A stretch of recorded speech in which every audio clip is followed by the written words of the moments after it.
So this is Manisha and we are going to start this one new subtopic in the unit methods in biology.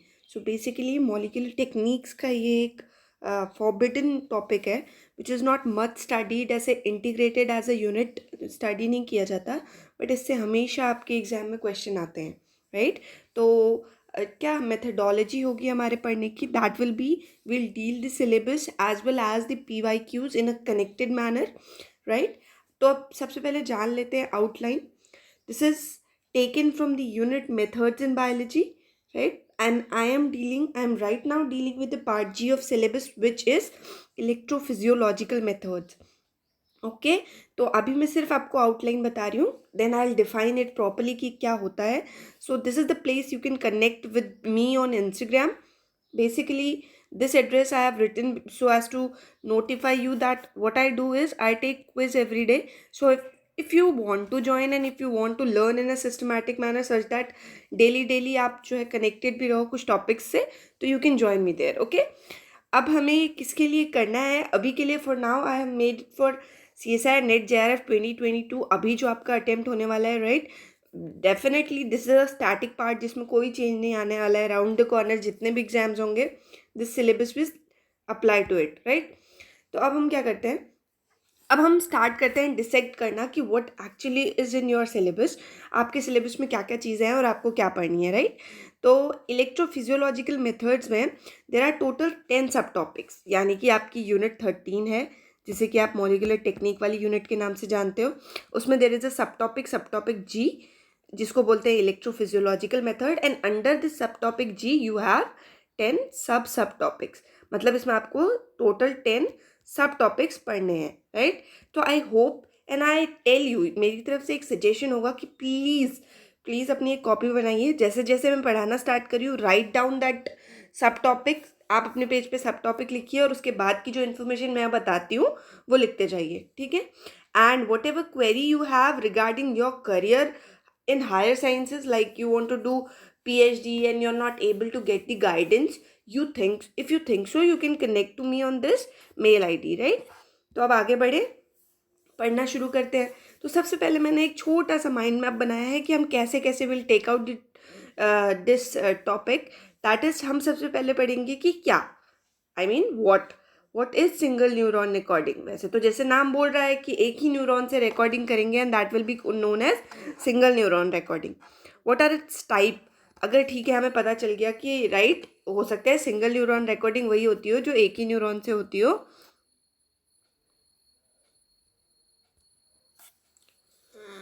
करते हैं तो what are its type कितनी तरीके की होती है and then why to study anything which we study. जब तक कि उसका ह्यूमन लाइफ में या फिर ह्यूमन एवोल्यूशन में इम्प्लीकेशन नहीं होगा तो we would not like to study it. हम नहीं पढ़ना चाहेंगे.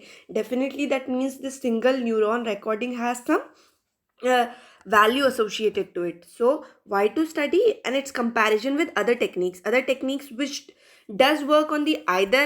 दो चीज़ें हो सकती हैं. किन टेक्निक्स के साथ कंपेयर करेंगे आइदर जो कि सेम प्रिंसिपल पे काम करती हूँ जिस पे सिंगल न्यूरॉन रिकॉर्डिंग होती हो आइदर वो सेम पार्ट पे काम करती हूँ जिस पे सिंगल न्यूरॉन रिकॉर्डिंग करते हैं. यानी कि या तो वो ब्रेन पे काम करती हूँ या फिर जो सिंगल न्यूरॉन रिकॉर्डिंग का आपका प्रिंसिपल है वो और इन टेक्निक्स का प्रिंसिपल सेम हो ठीक है. अब नेक्स्ट विल बी यूजेस कि भाई ठीक है हम single neuron recording we are starting then what are all the places या फिर अगर मेडिकल साइंस में भी कहाँ पे हम यूज़ करते हैं और क्या क्या हेल्प मिलती है. फिर आता है आपके पॉइंट ऑफ व्यू से सबसे important cheese that is experimental setup. How does it look like. आप क्या करते हो आप कैसे पढ़ते हो सिंगल न्यूरॉन की एक्टिविटी के बारे में. Then application and PYQ.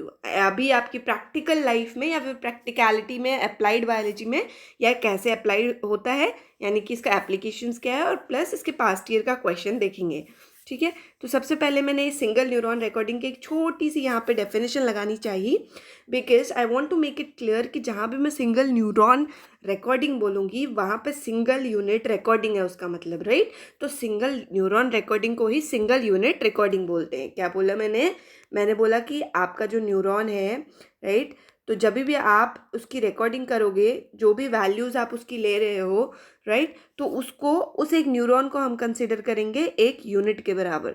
तो इसको चाहे हम बोले सिंगल न्यूरॉन रिकॉर्डिंग या फिर बोले सिंगल यूनिट रिकॉर्डिंग.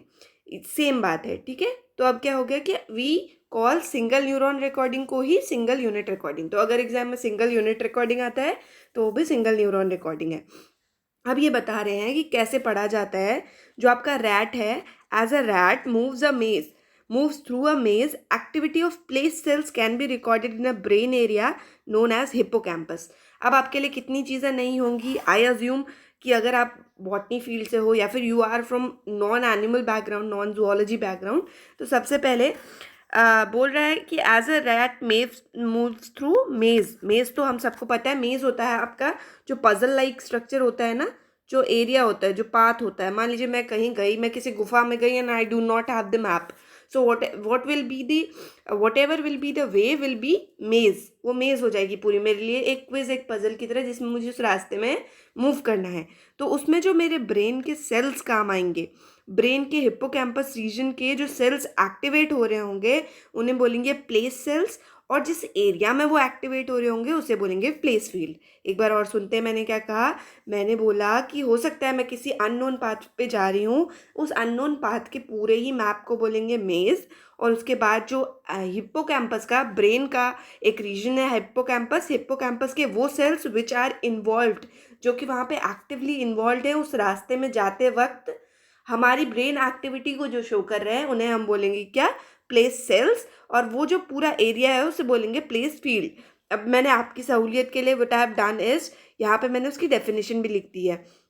देखिए इसमें क्या लिखा है कि a place cell is a kind of pyramidal neuron within the hippocampus. Place cell क्या होता है, एक पिरामिडल न्यूरॉन होता है हिप्पोकैम्पस के अंदर, that becomes active when an animal enters a particular place in its environment which is known as the place field. मतलब कोई भी एनिमल एक पर्टिकुलर एरिया में जब एंटर करता है, तब उसकी ब्रेन की, यानी कि हिप्पोकैम्पस की, ब्रेन में हुआ हिप्पोकैम्पस, हिप्पोकैम्पस में पिरामिडल न्यूरॉन्स हुए, और उन्हीं को हम बोलते हैं प्लेस सेल्स। तो आपको क्वेश्चन आ सकता है कि आपका जो प्लेस सेल है उसका स्ट्रक्चर कैसा होता है, राइट। उसके बाद है कि place cells are thought collectively to act as a cognitive representation of a specific location in space known as cognitive map। अब for this you need to know कि cognitive functions क्या होते हैं। cognitive function वो सारे functions होते हैं जिसमें हम knowledge acquire करते हैं वाया, आइदर हम थॉट इन्वॉल्व करा रहे हो वहाँ पे, या फिर सेंसेस इन्वॉल्व करा रहे हो, या फिर कोई एक्सपीरियंस इन्वॉल्व हो रहा हो, राइट। तो आप जो मेरे से पढ़ रहे हो that is also a cognitive response. तो ब्रेन में आपके कॉग्निटिव मैप बन रहा होगा। जब आप रिविजिट करोगे अपने इन नोट्स को तो क्या होगा, वो मैप के न्यूरल कनेक्शंस और स्ट्रॉन्ग होते जाएंगे, ठीक है। तो हमने क्या पढ़ा कि क्या बोलते हैं इसको, इसी को सिंगल यूनिट रिकॉर्डिंग बोलते हैं। प्लेस सेल्स क्या होते हैं, प्लेस फील्ड क्या होता है, उसके बाद हमें पता चला कि अच्छा कॉग्निटिव फंक्शंस क्या होते हैं।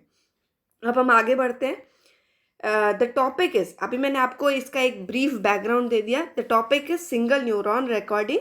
अब आप देखो ये जो पूरा इमेज है, दिस इमेज इज इम्पॉर्टेंट क्योंकि यही आपका एक्सपेरिमेंटल सेटअप होता है।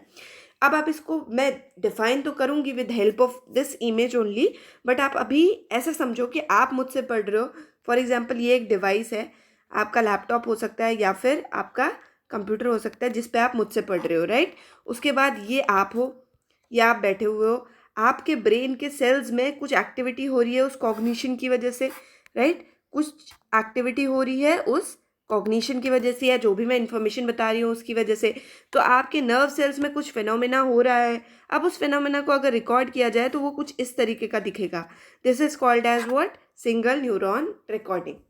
ओके, अब हम बढ़ते हैं कि इसका बेसिकली इंट्रोडक्शन क्या होगा।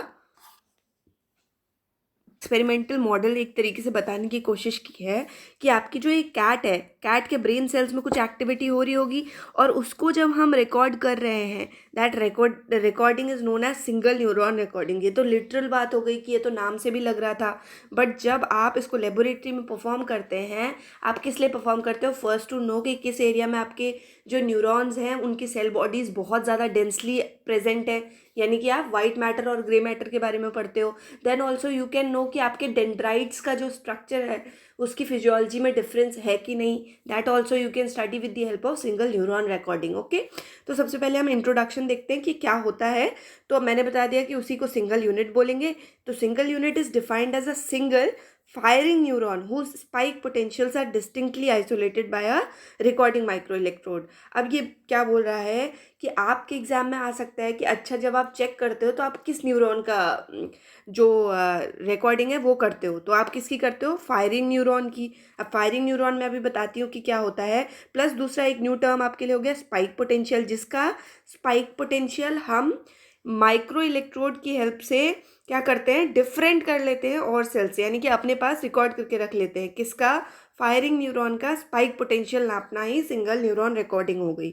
ओके तो अब मैं आपको बताती हूँ, मैं firing neuron and spike potential में जाने से पहले आपको एक टर्म की मीनिंग बताती हूँ, दैट इज़ इलेक्ट्रोफिजियोलॉजिकल मेथड्स, जो भी हम अभी पढ़ रहे हैं.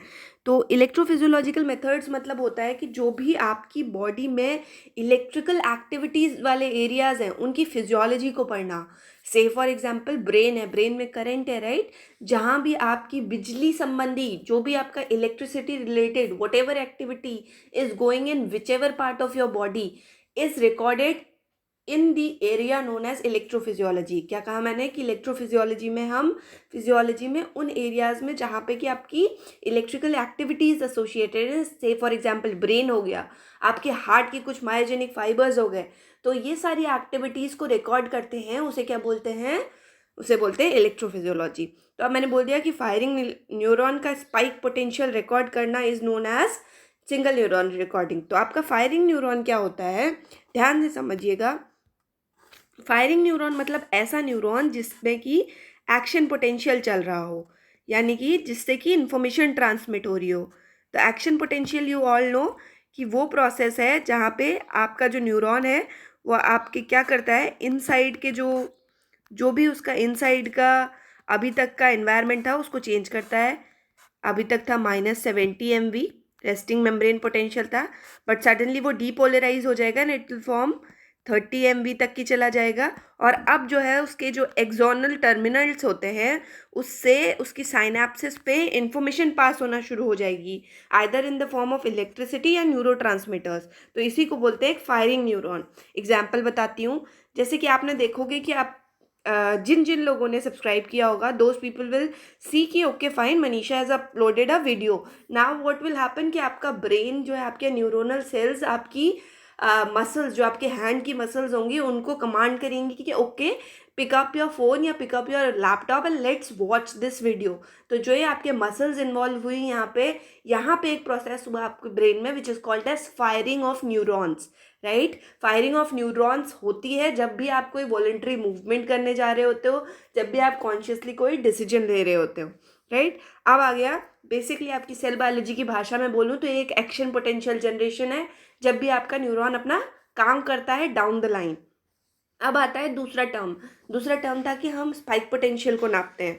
तो स्पाइक पोटेंशियल क्या होता है भाई, तो spike potential are one of the action potential, मतलब बेसिकली ये एक्शन पोटेंशियल ही होते हैं which occur in electrical activity of smooth muscle contraction in animals. मैंने बताया था कि आपका न्यूरॉन जो है आपकी मसल्स को देगा क्या, सिग्नल. ये आपका नर्व सेल है, ये एक सिग्नल पास ऑन करेगा आपकी नर्व सेल को. तो ये बोल रहे हैं कि जो नर्व सेल में एक्शन पोटेंशियल जनरेट होता है जो कि उसकी इलेक्ट्रिकल एक्टिविटी में रिजल्ट करता है, यानी कि जिसकी वजह से उसकी इलेक्ट्रिकल एक्टिविटी होती है, उसे बोलते हैं spike potential. Spike potential basically आपका एक्शन पोटेंशियल ही होता है. आई एम वेल अवेयर कि आप सबने CSIR के लिए सेल बायोलॉजी में ये टॉपिक तो पढ़ा ही होगा कि कब आपका रिपोलराइजेशन होता है, कब डीपोलराइजेशन होता है, कब हाइपरपोलराइजेशन होता है. जस्ट आपको एक ब्रीफिंग करने के लिए, जस्ट दिखाने के लिए, आई डोंट वांट कि लेक्चर बहुत लंबा हो, तो मैं आपको ये एक बार बता देती हूँ. जो आपकी मेम्ब्रेन होती है वो जनरली रेस्टिंग पोटेंशियल स्टेट में होती है, दैट इज़ -70 MV. तो ये जो आपके फर्स्ट ग्राफ रिप्रेजेंट कर रहा है, यानी कि जो फर्स्ट ग्राफ रिप्रेजेंट कर रहा है दैट इज़ रेस्टिंग स्टेट. उसके बाद आता है आपका धीरे धीरे आपकी मेम्ब्रेन में इनसाइड जो है वो पॉजिटिव आयंस आना शुरू कर देते हैं. पॉजिटिव आयंस की वजह से क्या होता है कि आपकी जो मेम्ब्रेन है वो स्टिमुलेट हो जाती है and it start gaining potential in the positive direction. तो यहाँ पे आपकी मेम्ब्रेन जो है -70 से ऊपर की तरफ बढ़ रही है, यानी कि पॉजिटिव एरिया की तरफ बढ़ रही है. तो ये हो जाएगा स्टिमुलेशन. स्टिमुलेशन के बाद क्या आता है, जब आपके पॉजिटिव सेल्स एंटर कर गए हैं और आपकी मेम्ब्रेन का पोटेंशियल प्लस में चेंज हो गया है, this is called as depolarization का state second, as well as the third one peak वाला स्टेज। उसके बाद आता है आपका जब आपकी मेम्ब्रेन वापस से नेगेटिव, क्योंकि आपके कुछ लीकी आयन चैनल्स होते हैं, कुछ ions they start moving inside again, ताकि इनसाइड नेगेटिव मेंटेन होके रखे, तो उसको बोलते हैं आपका रीपोलराइजेशन या hyper polarization, right. Repolarization will be a state जब आप -70 MV ही अटेन करना चाहोगे, and if you will go beyond -70 यानी कि -90 की तरफ, then you will do what, आपका सेल हाइपर पोलराइजेशन की स्टेट में आ रहा है। अगेन आपका ये एक चीज़ अटेन होगी जिसको बोलेंगे रेस्टिंग स्टेट। मैंने ये चीज़ क्यों बताई, क्योंकि ये पूरा एक आप फायरिंग का प्रोसेस है, फायरिंग ऑफ न्यूरॉन। ये पूरी जो स्टेप है, ये पूरी जो साइकिल लिखी हुई है, दैट इन्वॉल्व्स जो भी फायरिंग हो रही होती है उसमें सारा फिनोमेना होता है। अब मैंने बोला था माइंड मैप में कि उसके बाद हम पढ़ेंगे टाइप्स। तो जो टाइप्स हैं सिंगल न्यूरॉन रिकॉर्डिंग के, they are intracellular, extra cellular, right. Intracellular जैसे नाम से पता चल रहा है, ये हमारा न्यूरॉन है, इसको देख के हम समझेंगे जो न्यूरॉन के अंदर जितनी भी चीज़ें हो रही हैं। फॉर एग्जाम्पल इससे हमें पता चल सकता है कि उसका अच्छा रेस्टिंग पोटेंशियल कितना है, राइट। और जो पोस्ट सिनेप्टिक पोटेंशियल है, यानी कि इस एरिया पे सिनेप्टिक क्लेफ्ट के बाद दूसरा एक ये जंक्शन वाला एरिया होगा, यानी कि अगर हम इस एरिया को बड़ा करके देखें तो ये कुछ ऐसा दिखेगा। तो जहाँ पे ये है आपकी पोस्ट साइनेप्टिक वेसिकल, ये है आपके एक्सोनल टर्मिनल्स, तो आप पोस्ट सिनेप्टिक पोटेंशियल कितना है वो पता कर सकती हैं via intracellular single neuron recording. आप पता कर सकते हो क्या रेस्टिंग पोटेंशियल है और क्या स्पाइक थ्रू दी एक्सोन, यानी कि स्पाइक क्या निकली, कितने का पोटेंशियल उससे चला, क्या क्या पता कर सकते हो। You will write in your copy, first is resting potential, second is post synaptic potential, and third is spikes through axon. अब थर्ड वन आता है, थर्ड यानी कि second extra cellular single neuron recording आती है। तो एक्स्ट्रा सेलुलर जैसे कि नाम से ही लग रहा है, आपका जो न्यूरॉन होगा वो नॉर्मली तो प्रेजेंट नहीं होगा, वो एक सेल है, तो सेल के बाहर उसकी एक्स्ट्रा सेलुलर मैट्रिक्स होती है। सिमिलरली इसकी भी एक्स्ट्रा सेलुलर मैट्रिक्स होगी। तो जो एक्स्ट्रा सेलुलर मैट्रिक्स के रिलेशन में इसके साथ रिलेशन हो रहा है, यानी कि एक्स्ट्रा सेलुलर मैट्रिक्स के रिलेशन में जो आपका न्यूरॉन फिनोमेना शो कर रहा है, वो क्या कर रहा है, वो कर रहा है अपने आयंस को बाहर भेजना और आयंस को अंदर लाना। यानी कि जब भी आपकी सेल मान लीजिए रेस्टिंग मेम्ब्रेन पोटेंशियल पे है, तो अंदर कोई भी आयन मूव इन नहीं करेगा। ये आपका न्यूरॉन है, जो भी मैं ब्लू डॉट बना रही हूँ, दैट इज़ योर ECM। ये उसकी एक्स्ट्रा सेलुलर मैट्रिक्स है। इस एक्स्ट्रा सेलुलर मैट्रिक्स में कुछ आयंस प्रेजेंट हैं, राइट। तो जब ये अंदर मूव करेंगे तो ये जो है डीपोलराइजेशन करेंगे, और अंदर जब नेगेटिव चार्ज होने लग जाएगा तो वो फिर से रीपोलराइज और हाइपरपोलराइज हो जाएगा। तो यानी कि एक्स्ट्रा से सिर्फ आप यही चीज़ जान सकते हो कि स्पाइक की इन्फॉर्मेशन क्या है, यानी कि कितना आयन इनटेक अपटेक हो पाया। सो एक्स्ट्रा से आप क्या जान पाओगे, सिर्फ स्पाइक इन्फॉर्मेशन। यहाँ पे आप लिखोगे कि इसके 3 फंक्शंस मैंने बनाए थे और इसका एक फंक्शन मैंने बताया था स्पाइक इन्फॉर्मेशन, ठीक है। अब सिंगल यूनिट रिकॉर्डिंग बोलते हैं इसमें। तो ये वाले डायग्राम को थोड़ा सा बड़ा करके देखते हैं कि आपका जो ये एक रैट है, राइट। रैट को मैंने बताया था मेज में उसके प्लेस फील्ड सेल्स की एक्टिविटी रिकॉर्ड कर रहे हैं। तो उसके जो प्लेस फील्ड सेल्स है, यानी कि उसकी जो न्यूरोनल सेल है, हर एक neuron will act as 1 unit. तो देखिए 3 यूनिट की रिकॉर्डिंग हो रही है, किसमें, एक सक्सेशन में। तो सक्सेसिव वे में 3 जो यूनिट्स हैं उनसे हम डेटा रिकॉर्ड कर रहे हैं, राइट। समझ गए हम कि मल्टी यूनिट भी हो सकता है, लेकिन जो यूनिट्स हैं उन्हें सिंगल सिंगल करके रिकॉर्ड करेंगे। अब आता है हमारा कि हम क्यों पढ़ते हैं इस टेक्निक को। EG, MEG और fMRI से। देखिए EEG क्या होता है, इलेक्ट्रोएन्सेफेलोग्राम। MEG क्या होता है, मैग्नेटोएन्सेफेलोग्राफी, राइट। और फंक्शनल मैग्नेटिक रेजोनेंस होता है fMRI। यानी कि ये तीनों EEG हो, MEG हो और fMRI, तीनों क्या करते हैं, आपकी ब्रेन की एक्टिविटी को शो करने के 3 डिफरेंट तरीके हैं। अब सिंगल यूनिट रिकॉर्डिंग क्यों भाई इससे डिफरेंट है और कैसे इससे बेटर है।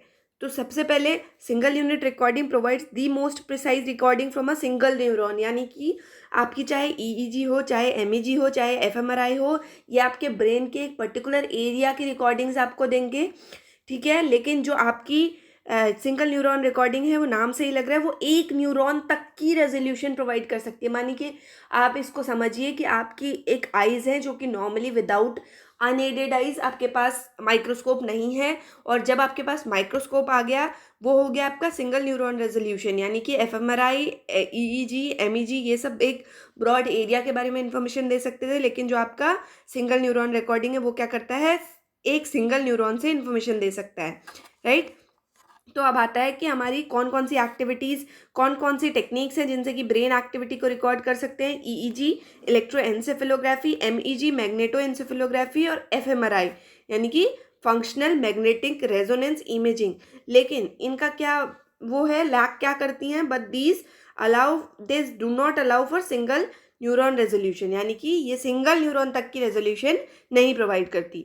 अब आता है कि हमारे सिंगल न्यूरॉन रिकॉर्डिंग में क्या क्या यूज़ होता है। आप देखो, सॉरी, कहाँ कहाँ कहाँ ये यूज़ होती है।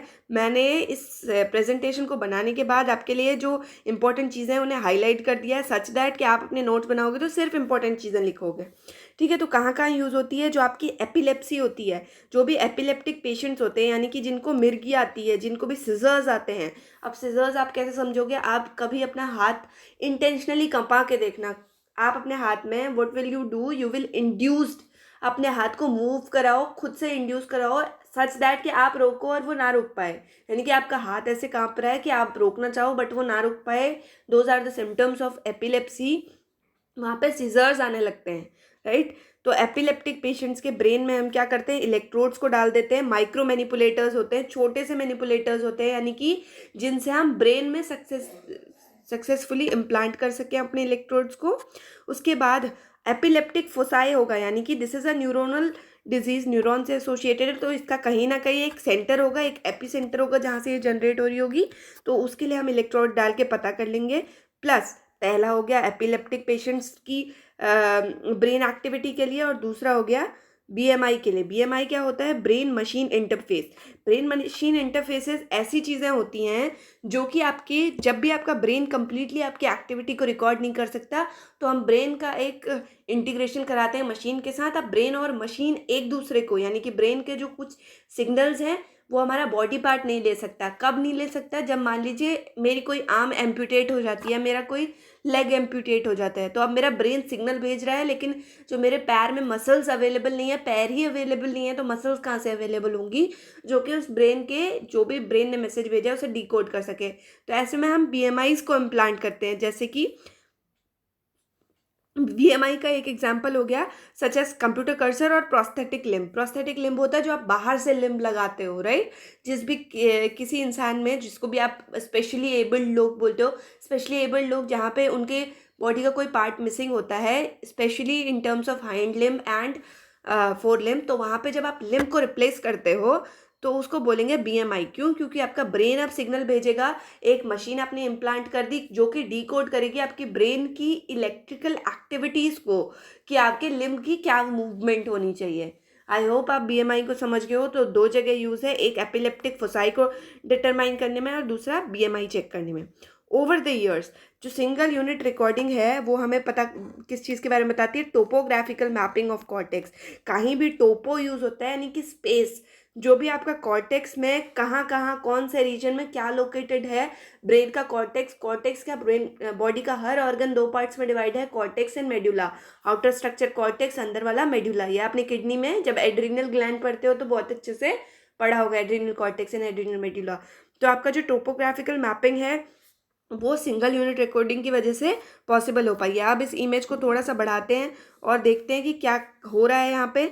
ये जो है आपके यहाँ पे माइक्रो मैनिपुलेटर से इलेक्ट्रोड इम्प्लांट किए जा रहे हैं, ठीक है। और उसके बाद आपकी activity, whatever your brain is forming electroencephalogram या फिर एक छोटा ग्राफ न्यूरोनल एक्टिविटी के फॉर्म में दे रहा है, उसको that is attach to a computer device, कि आपकी जो भी रिकॉर्डिंग हो रही है उसको एक रीडेबल फॉर्मेट में कन्वर्ट किया जा सके।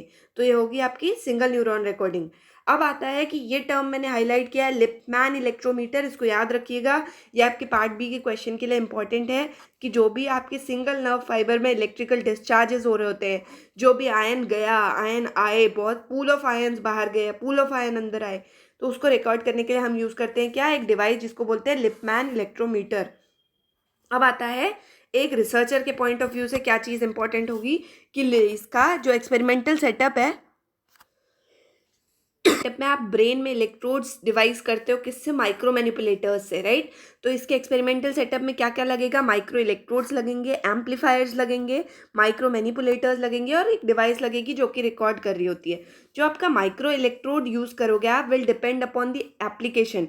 अगर आपको ऐसा एम्पलीफाई करना है सिग्नल जिसमें कि आप चाहते हो कि फ्लो ऑफ इलेक्ट्रिसिटी या फिर जो भी आपका करंट दौड़ रहा हो वो सिंपल हो, यानी कि उसमें कोई हिंड्रेंस नहीं हो, तो आप क्या करोगे, ऐसा इलेक्ट्रोड लोगे जिसका मटेरियल की लो रेजिस्टेंस होगा, राइट, जो कि रेजिस्टेंस ज़्यादा नहीं प्रोवाइड करेगा। यही नेक्स्ट लाइन भी बोल रही है कि the high resistance of electrodes create a problem during signal amplification. जब भी आपका सिग्नल एम्पलीफाई हो रहा होता है, जब उसको बढ़ा के दूसरी एक डिवाइस को दिया जाता है ताकि वो रिकॉर्ड हो सके, तब प्रॉब्लम हो जाएगी अगर हाई रेजिस्टेंस होगा आपके इलेक्ट्रोड का। तो अगर हम सिंगल न्यूरॉन से रेगुलेट करना चाह रहे हैं, रिकॉर्ड करना चाह रहे हैं, तो हमारे जो माइक्रो मैनिपुलेटर्स हैं उनको यूज़ करें सच दैट आपके इलेक्ट्रोड्स प्रिसाइजली उसी एरिया में इंसर्ट हो जहाँ की हम एक्टिविटी देखने जा रहे हैं। अब ये किस में इंपॉर्टेंट है, intra cellular and extra cellular भी बताया था मैंने आपको। तो intra cellular single unit recording में आपको माइक्रो मैनिपुलेटर्स का खास ध्यान रखना है। चार ही चीज़ें होंगी, micro electrode, amplifier, micro manipulator and restoring device. Finally जो सिग्नल है that must be exported to a recording device. मान लीजिए सारा फिनोमेना हो गया लेकिन आपकी जो भी रिकॉर्डिंग डिवाइस है उस तक वो सिग्नल ही नहीं पहुंचा, तो हम उसे डिसाइफर नहीं कर पाएंगे। आफ्टर एम्पलीफिकेशन सिग्नल्स को हम फिल्टर करते हैं, यानी कि जो बैकग्राउंड नॉइस है उसे हटा देंगे। They can be recorded by oscilloscope and camera. ये आप लिख सकते हो, कैमरा आपको पता है एनीवेज इंपॉर्टेंट है, जो भी आपकी न्यूरोनल एक्टिविटी है वहाँ पे न्यूरॉन्स को देखने के लिए। और ऑसिलोस्कोप आप यूज़ करोगे किसके लिए, रिकॉर्डिंग के लिए, राइट। तो आपको क्या क्या टर्म्स यहाँ पे याद हो जाने चाहिए। आप क्या करोगे, आप इस पूरे जो भी मैं पढ़ा रही हूँ उसको 2x पे सुनो अगर आपकी स्पीड मेरे से मैच कर जाती है तो, या फिर 1.25 या 1.5x पे सुनो सच दैट आपका टाइम थोड़ा कम लगे। अब पढ़ने की इसके एप्लीकेशंस क्या क्या हैं, जो आई गेस जो लास्ट है आपके इसका, यस, आफ्टर दिस एक PYQ है। तो एप्लीकेशन सबसे पहले कॉग्निटिव साइंस। कॉग्निटिव साइंस मैंने आपको बता दिया कि जहाँ जहाँ यू इन्वॉल्व थॉट, एक्सपीरियंस या फिर सेंसेस, ठीक है, इन सब से नॉलेज एक्वायर करना इज कॉल्ड एज कॉग्निशन। तो ये जो है ये बोरॉड एटॉल, बोरॉड एटॉल जो है वो साइंटिस्ट की टीम है। एटॉल तब लगाते हैं जब बहुत सारे साइंटिस्ट काम करते हैं। इनने रिपोर्ट किया था the use of single unit recording to determine the structural organization of the basal ganglia in the patient with Parkinson disease. ये दूसरी डिजीज है जो मैं बता रही हूँ सिंगल न्यूरॉन रिकॉर्डिंग में। पहली मैंने बताई थी एपिलेप्सी। तो ये ब्रॉड एटॉल का एक ग्रुप था जिसने बताया कि सिंगल यूनिट रिकॉर्डिंग को यूज करके हम क्या कर सकते हैं, जो पार्किंसन डिजीज के पेशेंट्स हैं उनका स्ट्रक्चरल ऑर्गेनाइजेशन देख सकते हैं कि उसके जो बेसल गैंग्लियॉन्स है वो कैसे दिख रहे हैं। Evoke potentials provide a method to couple behaviour to brain function. अब जो भी आपकी पोटेंशियल्स, जैसे कि स्पाइक पोटेंशियल है, जो कि आपका पोटेंशियल है उससे हमें पता चल जाएगा कि अच्छा ब्रेन का फंक्शन क्या होगा। अगर कोई थोड़ा ज़्यादा क्यूरोसिटी है इस फील्ड में तो आप यूट्यूब पे टाइप करोगे single neuron recording, there will be a researcher. First video जो आएगा आप उस वीडियो को देखना, उसमें वो researcher she will tell you, she is a German I guess, और वो बताएंगे आपको कि वो सिंगल न्यूरॉन क्यों सिंगल न्यूरॉन इमेजिंग करती हैं या फिर सिंगल रेजोल्यूशन तक कैसे जाती हैं। जस्ट 1 मिनट, 1 मिनट स्पेयर करके आप उसको देखना, थोड़ा सा साइंटिफिक टेम्परामेंट डेवलप करना कि अच्छा ओके वो शी इज़ डूइंग, कि वो एक यूनिट तक के न्यूरॉन को रिजॉल्व कर रही है, उनका खुद का एक एल्गोरिदम है, और उसके बाद वो पता कर रही है कि यहाँ पे उनके डेंड्राइट्स के स्ट्रक्चर की, डेंड्राइट्स की फिजियोलॉजी में क्या डिफरेंस है। ओके, ये आप चेक करोगे। तो पहला हो गया कॉग्निटिव साइंस, कॉग्निटिव साइंस में हो गया पार्किंसन डिजीज। पार्किंसन से आपको याद आ जाएगा कि आपने पीछे पढ़ा था एपिलेप्सी। अब आता है दूसरा BMI। BMI मैंने आपको अच्छे से पढ़ा दिया है कि BMI जो है वो जब आपके ब्रेन को के सिग्नल को लेने वाला कुछ नहीं होता तो हम वहाँ पे क्या करते हैं, एक्सटर्नल डिवाइस जैसे कि प्रोस्थेटिक लिम्ब वगैरह इनको ब्रेन के साथ इंटरफेस करा देते हैं with the help of machines. तो BMI के पास ये पोटेंशियल है कि जो पैरालिसिस हो गया या फिर न्यूरोलॉजिकल डिजीज़ है उनको पूरी तरीके से रिस्टोर कर दिया जाए, यानी कि आपके जो ब्रेन है उसको एक तरह से कंप्लीटली साइमुलेट कर दिया जाए। अगर सिंगल न्यूरॉन पढ़ पाएंगे, प्लीज़ आप ध्यान से सुनना, अगर सिंगल न्यूरॉन पढ़ पाएंगे तो हमारे लिए बहुत ईजी होगा कि ब्रेन की हर एक्टिविटी को डिसाइफर कर पाएँ। जब ब्रेन की हर एक्टिविटी को डिसाइफर कर पाएंगे तो सिमुलेट कर पाएंगे, यानी कि कॉपी कर पाएंगे आर्टिफिशियली। जब आर्टिफिशियली कॉपी कर पाएंगे तो किसी ऑर्गेनिज्म पे इम्प्लांट कर पाएंगे, ऑर्गेनिज्म पे यूज़ कर पाएंगे, जिसके कि बॉडी में वो ब्रेन जो है वो इसेंशियली अपनी जो जो भी एक्टिविटी है वो शो नहीं कर पा रहा है। ठीक है, तो BMIs इतने इंपॉर्टेंट हो गए। अब आता है PYQ। एज सच आपको इस टॉपिक से बहुत लीस्ट चांसेस है कि कोई डायरेक्ट मिल जाए, लेकिन आपको ये टॉपिक जो है इंटीग्रेटेड फॉर्मेट में मिलेगा। अगर आपको ये टॉपिक पता होगा तभी आप पता कर पाओगे कि EEG का क्वेश्चन है, FMRI का क्वेश्चन है, MEG का क्वेश्चन है, या फिर किसी और ब्रेन रिलेटेड टेक्निक का क्वेश्चन है। ठीक है, तो क्वेश्चन मैंने लिया है जो कि मिलता जुलता है, लेकिन किसी भी आपकी जो इलेक्ट्रोफिजियोलॉजिकल मेथड्स में सब टॉपिक दिया है उसका जैसा नहीं है, तो आप इसको यहाँ पर पढ़ोगे। पहला क्वेश्चन इज पार्ट बी का क्वेश्चन है, द क्वेश्चन सेज कि measurement and mapping with spatial resolution the membrane potential of a cell which is too small for micro electrode impalement is done using. अभी तक क्या बोल रहा था, brain में माइक्रो मैनिपुलेटर यूज करके इलेक्ट्रोड ट्रांसप्लांट करो। वो इलेक्ट्रोड ट्रांसप्लांटेशन इंट्रासेल्यूलर जो भी आपकी स्टडी होती है सिंगल न्यूरॉन उसमें काम आएगा। अब ये बोल रहा है कि माइक्रो इलेक्ट्रोड भी नहीं डाल सकते अगर, तो हम वहाँ का जो मेम्ब्रेन पोटेंशियल है वो कैसे पता करें। तो वो आप ऑप्शन है radio isotope, voltage sensitive dye, pH sensitive chemical या फिर वाइटल डाइज। देखिए दो ऑप्शंस आपको यहाँ पे डाउट लग सकते हैं। पीएच सेंसिटिव केमिकल तो कुछ है ही नहीं, वाइटल डाइज भी नहीं है, क्योंकि ऊपर जो है हर चीज़ जो ब्रेन में चल रही होगी वो इलेक्ट्रिसिटी या वोल्टेज से रिलेटेड है। तो आप वोल्टेज सेंसिटिव डाई डाल सकते हो या फिर रेडियो आइसोटोप डाल सकते हो। आप डिपेंड करता है कि कहाँ पे जो रेडियो आइसोटोप है या फिर जो वोल्टेज सेंसिटिव डाई है, दोनों में से किसके ज़्यादा चांसेस है कि वो आपके ब्रेन की हर सेल में मिल जाए, ठीक है, जहाँ पे भी हमें रिकॉर्ड करना है। तो वोल्टेज सेंसिटिव डाई इसमें फ्लक्चुएशंस इतने ज़्यादा होंगे कि ये रिकॉर्ड करने में आपको मुश्किल हो जाएगा, क्योंकि मेम्ब्रेन पोटेंशियल बहुत कम है। मेम्ब्रेन पोटेंशियल बहुत कम है यानी कि फ्लक्चुएशंस इतना स्मॉल होगा कि आपके लिए वो डिटेक्ट करना मुश्किल हो जाएगा।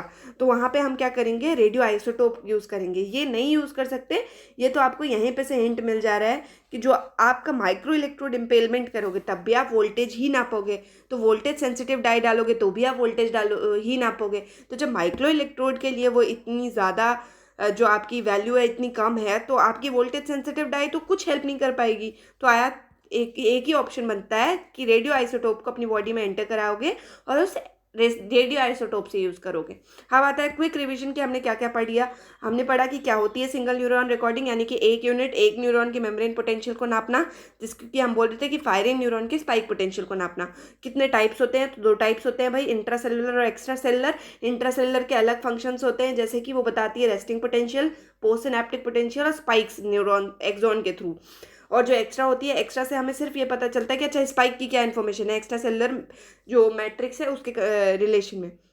Third is why to study, क्यों पढ़ें, अगर हमें सिंगल यूनिट रेजोल्यूशन चाहिए तब पढ़ें, यानी कि हमें सिंगल न्यूरॉन के बारे में पता करना है तब पढ़ें। And it's comparison with other techniques इसलिए बेटर है क्योंकि जो आपकी ईईजी, एमईजी और एफएमआरआई है, जो तीनों ब्रेन की एक्टिविटी को बताते हैं, उन तीनों में हम एक पर्टिकुलर एरिया को पढ़ते हैं, लेकिन सिंगल न्यूरॉन इमेजिंग में हमारी रेजोल्यूशन और ज़्यादा अच्छी हो जाती है, यानी कि हम एक न्यूरॉन तक की सेल को पढ़ पाते हैं। What are the uses, different uses बताए मैंने आपको कि कॉग्निशन में यूज़ कर सकते हैं, एपिलेप्सी में बताया था कि जो आपकी डिजीज़ है एपिलेप्सी, एपिलेप्टिक पेशेंट में यूज़ करते हैं और बीएमआईज में यूज़ करते हैं, ब्रेन मशीन इंटरफेस में यूज़ करते हैं। उसके बाद इसका एक्सपेरिमेंटल सेटअप क्या होता है कि इसमें इलेक्ट्रोड्स लगते हैं, माइक्रो मैनिपुलेटर लगते हैं, एक रिकॉर्डिंग डिवाइस लगता है और बीच में एक एम्पलीफायर लगता है। फिर मैंने आपको एप्लीकेशन बताया कि आपने कैसे पार्किंसन डिजीज़ में इसको देखना है और कैसे जो आपके प्रोस्थेटिक लिम्ब होते हैं उसमें कैसे यूज़ करते हैं। उसके बाद एक पीवाईक्यू बताया कि क्यों रेडियो आइसोटोप यूज़ करेंगे जबकि आपके पास वोल्टेज सेंसिटिव डाई भी दिया हो। तो वेरी गुड, हम लोगों ने इतना टारगेट कंप्लीट कर लिया। आई होप आपकी कॉपी में नोट्स बन गए होंगे। और अब अगर इस टॉपिक से कोई भी क्वेश्चन आता है तो आई डोंट थिंक वो बचेगा, क्योंकि पार्ट बी में पार्ट सी में अगर मैचिंग आता है तो भी आप कर लोगे, अगर पार्ट बी में अगर कॉन्सेप्ट बेस आता है तो भी आप कर लोगे। प्लीज़ मेरे को फीडबैक बताना कि कैसा लग रहा है आपको, कैसा लगा आपको ये पुराना लेक्चर, यानी कि ये पूरा जो हमने किया अभी सिंगल यूनिट रिकॉर्डिंग का। ओके, और इसको थोड़ा सा स्पीड ज़्यादा करके सुनोगे तो आपका थोड़ा टाइम बचेगा, प्लस आप जल्दी जल्दी उसको नोट कर पाओगे, राइट। उसके बाद नेक्स्ट जो हम पढ़ेंगे that is patch clamp recording. आप सबको पता है कि पैच क्लैम्प रिकॉर्डिंग कितना ज़्यादा इंपॉर्टेंट है। इनफैक्ट 17 में आया था, यानी कि जून 17 में आया था, 18 में आया था, पैच क्लैम्प आता ही रहता है। तो पैच क्लैम्प को हम पूरा पीवाईक्यू से समझेंगे। मैंने उसकी स्लाइड्स प्रिपेयर करके रख ली हैं। अब हम नेक्स्ट लेक्चर में मैं पढ़ाती हूँ उसको, क्योंकि ये रिकॉर्डिंग बहुत बड़ा हो जाएगा। वेरी गुड, आप लोगों ने ये ख़त्म किया, ऑल द बेस्ट, ऐसे ही पढ़ते रहो और आपका exam definitely you are going to make it, ठीक है। तो अब मिलते हैं हम नेक्स्ट लेक्चर में। Thank you.